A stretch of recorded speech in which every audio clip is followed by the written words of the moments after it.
Hello, we are now ready to review the information from quarter two. Lots of information. It builds on what we learned previously in quarter one. We will still have to use all of those equations to help us solve for distance or time or acceleration.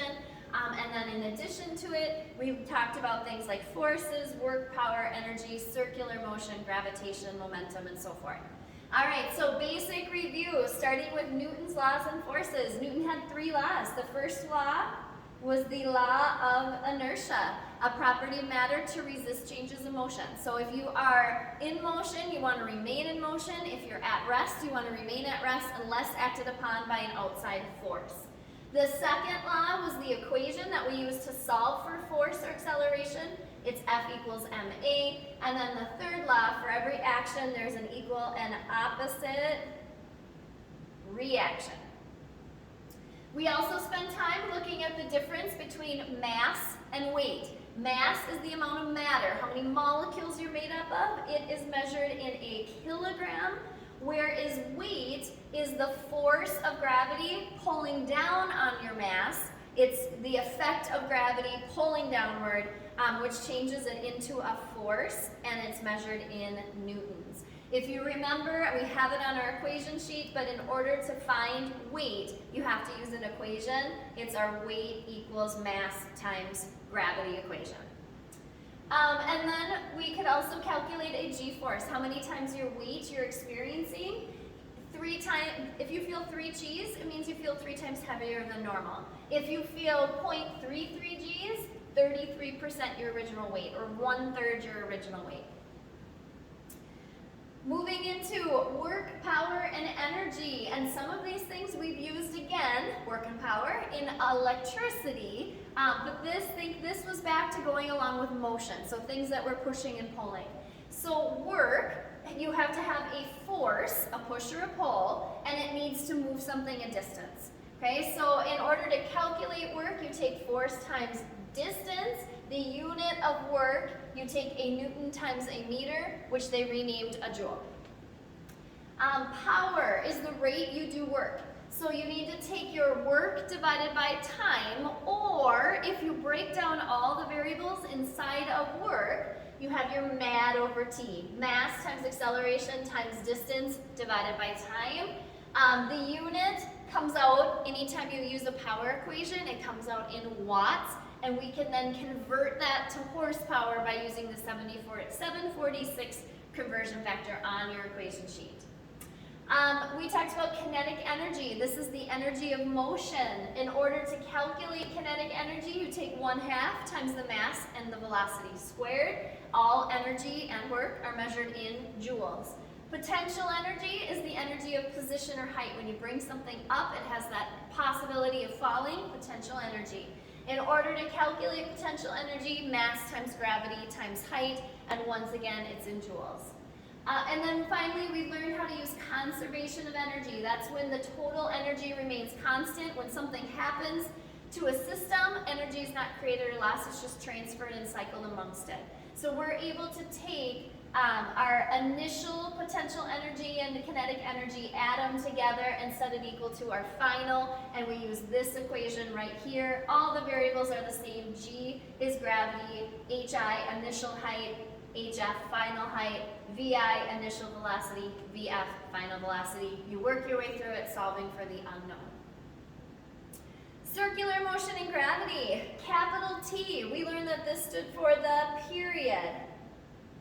This is the time it takes for one revolution. So something moves in a circle, the time it takes to take one trip around the circle is called the period, capital T. When moving in a circle at constant speed, normally constant speed means you're not accelerating, but in a circle you are accelerating because acceleration technically is a change in speed or direction. In a circle, you're constantly changing direction.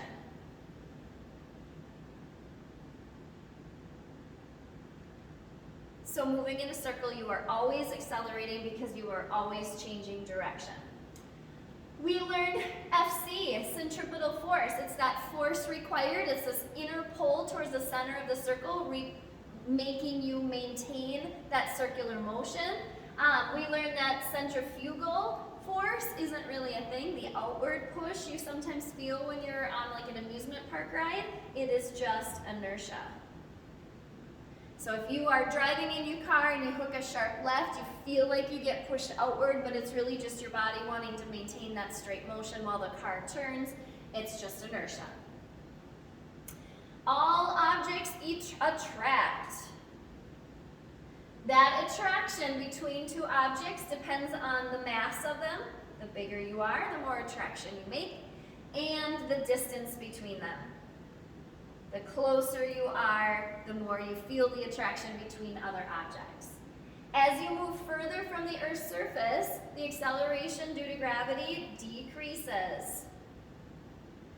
You are increasing the distance. You're getting further away from the center of the Earth. That gravitational pull, that attractive pull, decreases the further away you get from the center of the Earth.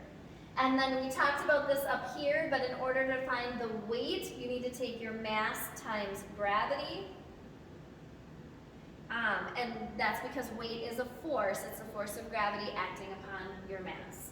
We learned how to calculate gravity at any location. So if you were on Jupiter, if you were on the moon, we could find the gravity. If you were in a space shuttle floating outside the orbit of the Earth, we can find the gravitational force of attraction that you're going to feel. It is this little equation right here. Little g stands for gravity. Capital G is the gravitation constant. It's 6.67 times 10 to the negative 11th. It's the number you always put in for capital G. We did have it stored in your calculator, so you may want to check your calculators. Otherwise, all you do is type it in, hit enter, and then store alpha G, and then enter again, and it will store it back in there if it's gone for some reason. The M is the mass of the object creating the gravity, usually the Earth. But if you're on Jupiter, it would be the mass of Jupiter.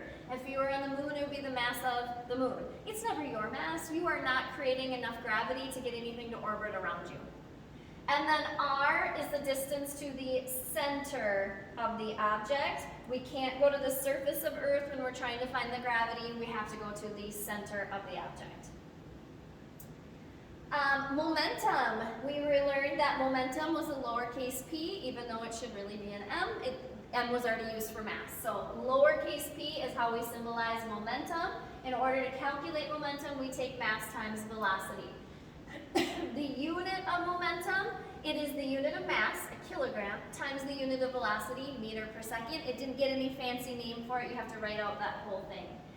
We also learned that in order to change your momentum, you have to apply a force acting over a time. So let's say a soccer ball is coming at you, you want to change the momentum and push it in a different direction.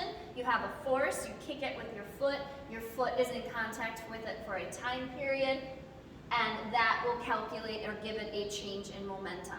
We were able to calculate that change in momentum. It's also known as the impulse. The equation that we use for it is right here. We take force times the time and set it equal to m delta v. The change in momentum, m delta v, is equal to the force times time. And then finally, we learned about conservation of momentum. When two things collide, the momentum gets transferred amongst them. If you go bowling, the ball hits the pins, transfers the momentum, and gets them moving. But the momentum remains constant. However much momentum you had at the beginning has to be equal to the momentum at the end. We had 3 equations for them. You'll find them on your equation sheet. The first one is when two things start at rest and then they move apart away from each other. It's called an explosion. We also have things that collide and then bounce off of each other, like when the bowling ball hits the pins, sends the pins flying. Bouncing off, you pull apart, that is an elastic collision.